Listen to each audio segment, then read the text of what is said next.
શ્રી ગોખલે, જય શ્રી કૃષ્ણ.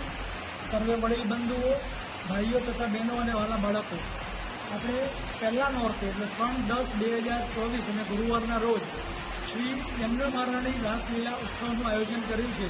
તો આપ સર્વે મોટી સંખ્યામાં પધારી આપણા આ સમસ્ત પ્રોગ્રામને સફળ બનાવશો તેવી આપ સર્વેને અપેક્ષા અને એવી આપણે વિનંતી.